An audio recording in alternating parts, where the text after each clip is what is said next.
నమస్తే అండి అందరికీ తెలంగాణ ప్రజలకు.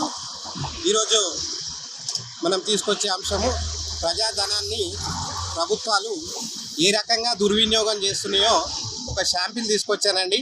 మీరు చూడొచ్చు. ఇప్పుడు నేను present Nayini Narasimha Reddy steel bridge మీద ఉన్నాను. ఇది విద్యానగర్ నుంచి రామకృష్ణ మండలి వరకు ఉంటుందండి ఈ బ్రిడ్జ్. సో ఈ బ్రిడ్జ్ మీదకి అనుకోకుండా మా ఫ్రెండ్ రత్నాకర్ కలిస్తే ఇద్దరము బైక్ మీద వస్తూ ఉంటే ఒక దృశ్యం నా కంట్లో పడింది. అదేంటంటే మీరు చూడొచ్చు, వెనకాల విజువల్ మీకు కనిపిస్తున్నాయి.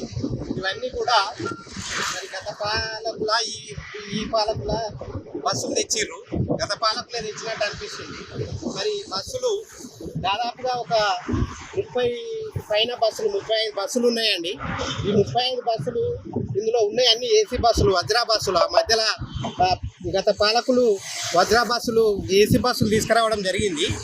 సో అది తీసుకొచ్చి ఒక్కొక్క బస్సు కాస్ట్ కనీసం 40 నుంచి 50 లక్షలు ఉంటుందండి. ఏసీ బస్సు అది 22 సీటరు. సో కొన్ని గరుడా బస్సులు కూడా ఉన్నాయి పెద్దవి. అది 70-80 లక్షలు ఉంటుంది ఒక్కొక్క బస్సు. మీరు చూడొచ్చు, పక్కకే ఆర్టీసీ భవన్ అండి. ఇది ఆర్టీసీ భవన్. సో దాని పక్కకే ఉన్న స్థలంలో పార్కింగ్లో ఇవన్నీ బస్సులు వేసేది. అన్ని కొత్త బస్సులు అండి. ఎంత కొత్త బస్సులు అంటే కొన్ని వాడినవి ఉన్నాయి, కొన్ని వాడనివి కూడా ఉన్నాయండి. అంత కొత్త బస్సులు. మరి ఇవాళ కోట్ల పైసలు పెట్టి ప్రజాధనాన్ని పెట్టేసి మరి ఈ రకంగా దుర్వినియోగ పరిస్తే మరి ఇక రాష్ట్రం అప్పలపాలు కాకపోతే ఏమవుతుందండి? మీరు ఒకసారి ప్రజలారా, ఇదంతా మనం కష్టపడి చెమటోడ్చి కట్టిన పన్నులు పాలకులను మమ్మల్ని పాలించుర్రా నాయన అని చెప్తే ఇట్లా దుబారా ఖర్చు చేసుకుంటా మనల్ని రాష్ట్రాలను అప్పలపాలు చేస్తుర్రు. మనం కట్టిన ట్యాక్సీలకు కూడా వీళ్ళు సరైన న్యాయం చేయట్లేదు. గత పాలకులు చేసిన పాపం మరి ఈ పాలకులు కూడా కొనసాగిస్తుర్రా? మరి వీటి సంగతి ఏంది? అసలు ఈ పాపానికి బాధ్యుడెవడు? ఆ బాధ్యుడెవడో ఈ పాలకుడు తెలుసుకొని దాని మీద చర్య తీసుకోవాలి. దీనివల్ల దీనికి ఎంత డబ్బులు అయినాయి, వీటి కొంటే ఎన్ని డబ్బులు అయినాయి, ఆ డబ్బులు దీనికి కమిషన్, ఇది ముఖ్యంగా మరి ఈ నిరుపయోగంగా ఉన్నాయంటే కారణము నాకు డౌట్ వస్తుంది. ఏంటంటే కమిషన్ల కోసమే ఈ బస్సులు బుక్ చేయడం జరిగిందేమో. ఇక కమిషన్లు రాగానే ఇక బస్సులు తీసుకొచ్చి ఇక పార్కింగ్ చేసిర్రేమో అనేది నాకు వస్తున్న డౌటు. ఒకవేళ నిజంగా ప్రజలకు ఉపయోగపడే బస్సులే అయితే మరి ఈ రకంగా మీరు పార్కింగ్ ఎందుకు చేసిర్రు? ఈ రకంగా వాటిని నిర్వీర్యం ఎందుకు చేస్తుర్రు? అన్ని చెట్లు మొలిచేసి దుమ్ములు పట్టేసి 1 పైసా 2 పైసలు అండి. ఒక్కొక్కటి 50 లక్షల బస్సు పెట్టుకున్నా కానీ 35 బస్సులు అంటే దాదాపు నీకు 17 కోట్ల డబ్బులు.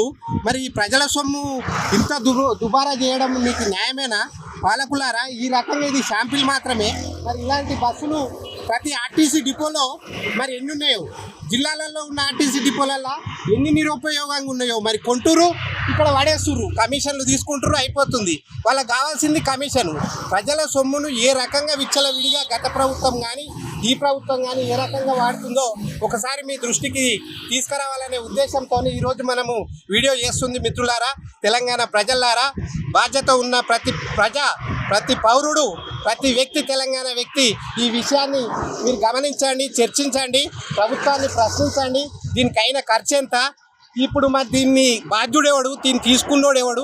మరి ఉపయోగం లేనప్పుడు ఎందుకు తీసుకుండు? ఒకవేళ ఉపయోగం ఉంటే ఎందుకు ఉపయోగిస్తలేరు ప్రజలకు? వీటి మీద ప్రభుత్వం ఒక ప్రకటన చేయాలి. మరి దీనికోసమే మీ అందరికీ తెలియజెప్పాలనే ఉద్దేశంతోనే ఈరోజు ఈ సమస్యను మీ ముందుకు తీసుకొస్తున్న ప్రజలారా, ఒకసారి ఆలోచించండి, ప్రభుత్వాన్ని ప్రశ్నించండి.